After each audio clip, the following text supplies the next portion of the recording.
Alors je m'appelle Calamity, j'ai 72 ans et je suis SDF.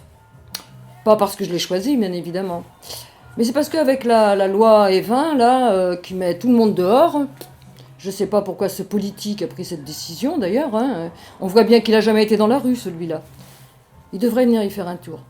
Il verrait ce que ça veut dire être sous une toile de tente. Toute petite, bien sûr, hein, puisqu'on ne peut pas se trimballer avec une toile de tente de 4 ou 6 personnes. Hein. Avoir très très froid et dormir à même le sol. C'est quand même aberrant, nous sommes en France, avec les droits de l'homme. Mais depuis que nous sommes rentrés, puisque nous sommes des expatriés, qui avons été obligés de partir de l'endroit où nous étions, à cause du Covid. Ouais, enfin, il a le bon dos, le Covid. Hein. Lorsque nous avons débarqué en France, nous ne savions pas où aller. Mais comme nous sommes natifs de la Bretagne, nous sommes donc revenus dans notre région. Mais arrivés là, rien. Pas moyen d'avoir un logement puisque ma petite retraite ne me permet pas d'accéder. Nous nous sommes retrouvés à la rue, parce que je suis avec mon fils. Nous avons dormi à même le sol, à la base sous-marine, en plein courant d'air. Plusieurs jours d'ailleurs. Hein. Et puis un soir, nous avons eu la chance de trouver dans les encombrants une toile de tente. Nous étions, mais alors, aux anges. Nous avons donc mis cette petite toile de tente toujours à la base sous-marine. Là, nous étions quand même à l'abri des courants d'air et surtout de la pluie. Et une dizaine de jours après, un soir, à 9 h, nous avons tout d'un coup entendu « Police municipale, sortez de là !» Donc nous sommes sortis. Ils ont eu l'air un peu ébahis de nous voir. Mais là, tout de suite, un des trois, qui n'a jamais dû apprendre à parler correctement, nous a dit « Pliez bagages et allez vous cacher hors de la ville ». Moi, je suis restée quand même un peu ébahie. Je me dis « Mais on est en France. Comment peut-on parler de cette façon aux citoyens ?» Donc, nous avons quand même réussi à discuter un peu avec eux. Et apparemment, leur chef nous a autorisés à dormir là pour la nuit, mais à ne plus revenir, bien évidemment. Donc, le lendemain, on cherchait un endroit qu'on ne trouvait pas, hein, parce que c'est très difficile de trouver un endroit où dormir. Et là, on a rencontré une autre femme SDF qui est venue nous parler, et elle qui nous a dit « Mais vous avez mangé ?» On dit « Ben non, ça fait plusieurs jours déjà. » Elle nous a dit « Mais il faut aller au trait d'union. » Nous ne connaissions pas le trait d'union. Nous y sommes rendus, et en effet, là, nous avons le droit à un petit déjeuner, et le midi, on peut manger pour 1,50 €. Mais ce qu'il faut savoir, c'est qu'on peut manger du lundi au vendredi, puisque ça ferme le vendredi. Donc énormément de SDF ne se nourrissent pas pendant le week-end. Suite à ça, on a rencontré l'association Fraternité. Pareil, là, ils nous ont dit, mais on ne peut rien faire pour vous, quoi. Mais par contre, vous pourriez aller à la maison Géronimo. Non, au squat Géronimo. Oh, ben là, on s'est regardé, puis on a dit un squat, on va quand même pas aller dans un squat. Bon, la dame nous a rassurés en nous disant, mais vous allez voir, c'est bien tenu, enfin bon, bref.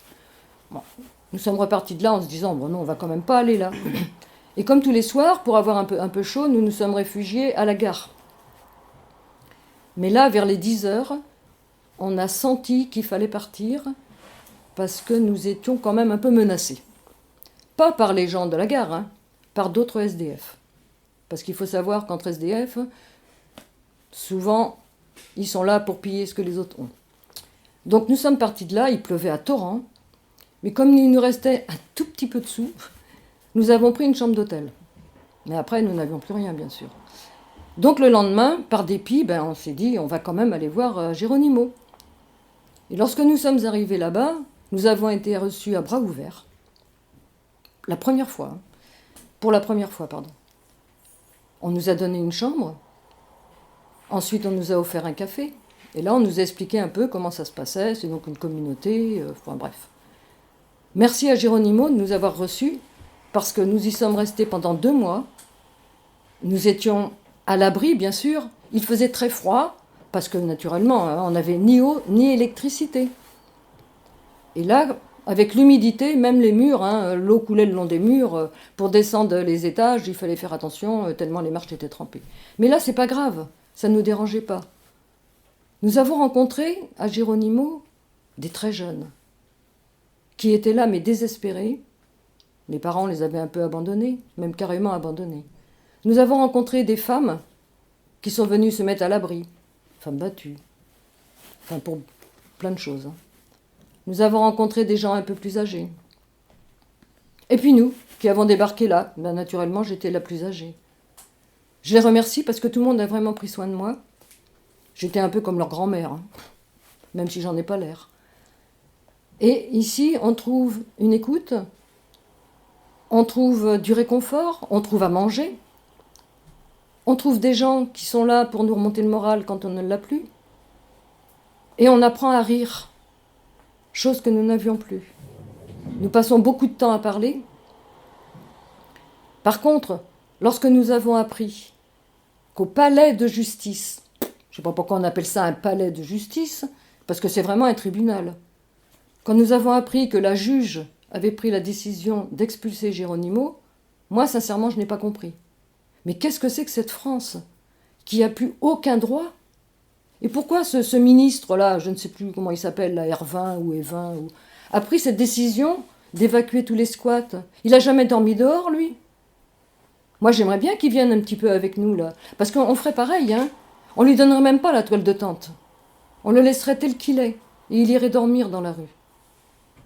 Moi, j'aimerais bien que tout le monde, tous ces gens de Saint-Nazaire, là, tous les bien-pensants, se mettent un peu à la place des SDF, qu'ils s'arrêtent quand ils les voient faire la manche, qu'ils leur parlent, ou s'ils n'ont pas le courage de leur parler, ne leur faire seulement qu'un sourire.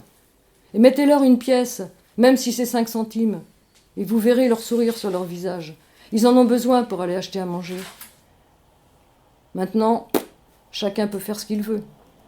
Mais en tous les cas, moi, ce que je sais, c'est que je n'ai jamais vu les gens de la rue tels qu'ils sont. Et je remercie en fait d'avoir été là. Je remercie maintenant d'avoir appris. Parce que je ne regarderai plus jamais les gens de la rue de la façon dont je les ai regardés dans le temps. Et je dis à la France, faites quelque chose. Et vous, monsieur Macron, vous qui avez dit « Nous sommes en guerre, nous allons réquisitionner ». Ben dites à vos maires de réquisitionner tous ces bâtiments-là qui ne sont pas utilisés pour mettre les gens à l'abri. Parce que qu'est-ce que vous voulez là? Renforcer encore? Renforcer en disant que tous les squats soient vidés? Mais à ce moment-là, avec vos vaccins là, faites-nous carrément une piqûre et envoyez-nous au cimetière. C'est tout ce que j'avais à dire. Merci de m'avoir écouté.